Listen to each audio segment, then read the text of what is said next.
বাড়িতে প্রচুর কাজ আর কি। কপি কাটতে হবে, মটরশুঁটি তুলতে হবে। আর এতক্ষণ ধরে কপিগুলো কাটলাম বাবা আর আমি। আর আমি যাবো আর কীভাবে যে ময়না থেকে ফিরে আসবো ওটাই ভাবছি আর কি। সেই ঠান্ডা অ্যাকচুয়ালি বহুদিন পরে আমাদের রাস্তার কাজটা হচ্ছে আর কি। অনেক দিন ধরে এই কাজটা বাকি ছিল।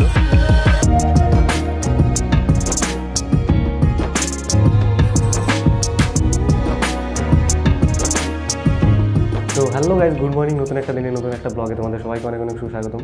তো আজকের ব্লগটা যদিও আমার রুম থেকে শুরু করছি, কিন্তু সম্পূর্ণ ব্লগটা হবে বাড়িতে গিয়ে। অ্যাকচুয়ালি আজকে হচ্ছে রবিবার, তো তাই সেন্টার ছুটি আছে, তাই বাড়িতে যাচ্ছি।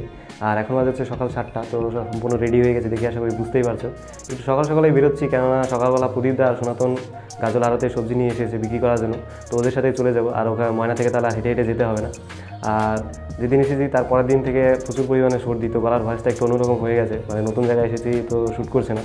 তো এখানে আর বেশি কিছু বলবো না, একদম বাড়িতে গিয়ে সম্পূর্ণ ব্লগটা কন্টিনিউ করবো। তো সম্পূর্ণ ব্লগটা দেখার জন্য অনুরোধ রইলো। আর চ্যানেলে যদি কেউ নতুন হয়ে থাকো তাহলে চ্যানেলটা একটু সাপোর্ট করে দিও। তো চলো এখান থেকে আজকের ব্লগটা শুরু করা যাক। 3 hours later. তো গাইস, এই কিছুক্ষণ আগে আর কি বাড়ি আসলাম, আর বাড়ি এসে খাওয়া দাওয়া করে এখন একটু মাঠের দিকে যাচ্ছি। মানে বাড়িতে প্রচুর কাজ আর কি। কপি কাটতে হবে, মটরশুঁটি তুলতে হবে। আর বাবা কপি কাটছে, তো আমি একটু মটরশুঁটি জমির দিকে আসলাম। মানে বিকাশ যাচ্ছে রাখিদের বাড়ি যাবে, ওদের বাড়ি থেকে মানে পাঠাবে মটরশুঁটি, তার জন্য একটু মটরশুঁটি তুলবো, তারপরে কপি কাটতে দেবো। আর আমি আসলাম, আর এই যে পেছনে রিতম আসছে, এই যে। আর ওই যে পেছনে আমাদের বাড়ির হচ্ছে সুখী সদস্য, এই যে দেখো আমাদের বাড়ি মিনিমাম ওইখানে, আর ওইখান থেকে যেখানে চলে আসছে। এখন আমরা এখানে থাকবো, তো এতক্ষণ এখানেই থাকবো আর কি। আর এই যে হচ্ছে মটরশুঁটি জমি, আর মটরশুঁটি তোলা শুরু করে দিয়েছে এই যে রিতম। আর আজকের ওয়েদারটা খুবই খারাপ, মানে কালকে 9টা-10টার দিকে তো রোদ্র উঠে গেছিলো, কিন্তু আজকে আর রোদ্র উঠেনি। এখন 10টা-11টা বেজে গেছে, আর প্রচুর ঠান্ডা আর কি, হাওয়া বইছে যে দিক থেকে। তো চলো তুলি। তো গাইস, মোটামুটি কপি কাটা হয়ে গেছে, এই যে দেখতেই পাচ্ছ সব। এতক্ষণ ধরে কপিগুলো কাটলাম বাবা আর আমি। আর আমি যাওয়ার আগে মানে কপি অর্ধেক শেষ করে দিয়ে গেছিলাম, মানে আমাদের এই জমিটা পুরোই কপি ছিল আর কি চারিদিকে। তো আমি যখন গাজল যাই তার আগে অর্ধেকের বেশি শেষ করে গিয়েছিলাম, আর অল্প কিছু ছিল সেটাই বাবা মা আর কি কেটেছে। আর এই যে আজকে লাস্ট আর কি। আর এই যে বাদরটা চলে এসেছে, কোনো কাজের তো না।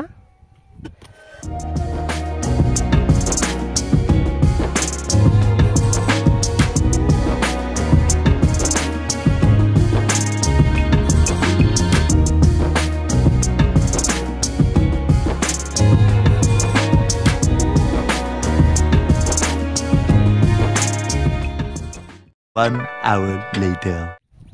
তো গাইস, জাস্ট আমার অবস্থা দেখো, একদম পরিস্থিতি খারাপ।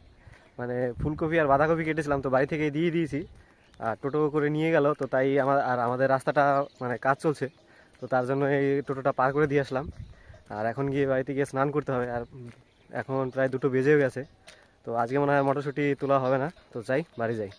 তো গাইস, তোমাদের সাথে আবারও চলে এলাম। আর এখন বাজে হচ্ছে বিকাল 3:30, আর এখন ফাইনালি খেতে বসলাম। আর আজকে রান্না হয়েছে হচ্ছে মাছ, মানে এটা হচ্ছে রুই মাছ, আর এটা চিংড়ি। আর এটা সকালে রান্না হয়েছিল। অ্যাকচুয়ালি সকালে এসে খেয়েছিলাম, তো সকালে মাছ রান্না করেনি, মানে মা সকালবেলা একটা পুজো করেছিল, আমাদের বাড়িতে একটা পুজো হলো, তো সেটা পুজো করতে করতে মানে দেরি হয়ে গেছিলো, তো তার জন্য মাছ রান্না করতে পারিনি। মানে মাছটাও আনতে দেরি হয়ে গেছিলো, 10টার পরে মাছ এনেছিল বাড়িতে, তো তার জন্য রান্না করতে পারিনি। আর এই খাবার বিষয়টা তোমাদের সাথে শেয়ার করছি এই কারণে, মানে এই কয়েকদিন যে গাজলে থেকে আসলাম, মানে যে 7 দিন গাজলে থেকে আসলাম, এই কয়েকদিনের ভিতরে মাছ খেতে পারিনি।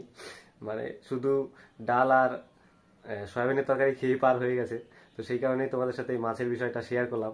তাছাড়া মাছ বলে যে আনন্দ সেটা কিছু না, সব তরকারি দিয়ে খাওয়া যায়। মানে এই কয়েকদিন মাছ খেতে পারিনি, তো তার জন্যই তোমাদের এই খাওয়ার বিষয়টা শেয়ার করলাম। আর মা গিয়েছে মাঠে মানে ছাগলের জন্য ঘাস কাটতে, তো আমি নিজেই যে খাবার বেড়ে নিয়ে বসে গেলাম।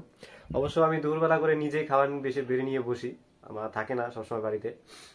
আর তোমাদের এর আগের ভিডিওতে বলেছিলাম যে আমাদের বাড়ির সুখী সদস্য, মানে রান্নাঘর খোলার আওয়াজ পেলেই ও চলে আসবে, যেখানেই থাকুক চলে আসবে, এই যে এসে বসে গেছে। আর দেখো একটু একটু করে থালের দিকে এগিয়ে আসছে, মানে একে এখন আগেই খেতে দিতে হবে। তো যাই হোক, খাওয়া দাওয়া হোক, তো তারপর তোমাদের সাথে আবার দেখা হচ্ছে। তো গাইজ, ফাইনালি খাওয়া দাওয়া কমপ্লিট, আর এখন যাবো হচ্ছে একটু ময়না। অ্যাকচুয়ালি বাড়িতে এসে সবাই খেলতে গেছে, তো আমার একটু খেলতে যাওয়ার ইচ্ছে করছিল, কিন্তু কিছু করার নেই, ময়না একটু যেতে হবে, মানে বেশ কিছু জিনিস কেনার আছে। সেদিন গিয়েছিলাম তো অনেক কিছু নিয়ে যাওয়া হয়নি, তো কিছু কিনতে হবে, তো তার জন্যই ময়না যাব। আর আমার তো রয়্যাল এনফিল্ডটা মানে গাজল নিয়ে গেছি, তো এখন যেতে হবে হচ্ছে এই যে রিতমের এটা নিয়ে। দেখো এত বড় একটা সাইকেল আর অতটুকু একটা মানুষ চালায়, আমি চালাতে পারি না এত বড় সাইকেল, আর ও কিভাবে যে চালায়। তো গাইস আজকে সারাদিনটাই মিনিমাম একই রকম গেল, এখন চারিদিকে কুয়াশায় ভর্তি, রোদে দেখা আজকে পাওয়াই যায়নি। আর যাচ্ছি যে কেমন যে লাগছে, কিভাবে যাবো আর কিভাবে যে মানা থেকে ফিরে আসবো ওটাই ভাবছি আর কি। সেই ঠান্ডা, তো যাই হোক যেতে তো হবে একটু কাজের জন্য। অ্যাকচুয়ালি বহুদিন পরে আমাদের রাস্তার কাজটা হচ্ছে আর কি, অনেক দিন ধরে এই কাজটা বাকি ছিল, এবার মনে হয় রাস্তাটা হবে। আর এবার হয়তো একটু কাদা থেকে আর কি মুক্তি পাওয়া যাবে, মানে প্রতি বছর আমাদের এই কাদার ভিতরে আর কি এই রাস্তা দিয়ে যাতায়াত করতে হয়, খুব অসুবিধা হয়। তো যাই হোক এবার রাস্তাটা মনে হয় হবে আর কি, যা মনে হচ্ছে। তো ফাইনালি গাইজ মানা থেকে চলে আসলাম, আর ময়না যে কাজের জন্য গিয়েছিলাম সেই কাজটা হলো না, তো যাই হোক কিছু করার নেই।